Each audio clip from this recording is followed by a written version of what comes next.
Tahan dulu ya, ujung ya.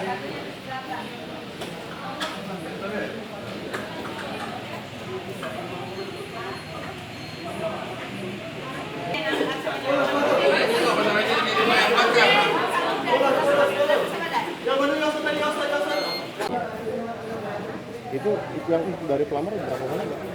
Oh, dari 3099 S1 ya.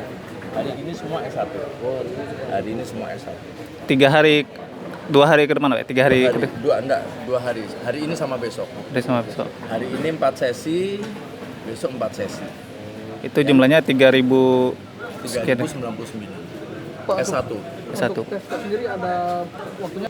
Ya. Jadi bukan Kemenkumham untuk tes CAT ini.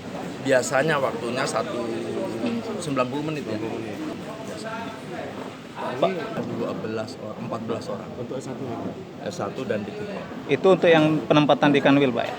Penempatan di kantor. Cuma ini bukan hanya di Kanwil, Pak ya? Mungkin di pusat ada juga, Pak? Enggak. Jadi di pusat diselenggarakan di pusat. Kalau yang Kanwil Sumatera Selatan diselenggarakan Di titik masing-masing artinya, Pak ya? Kenapa? Di titik masing-masing.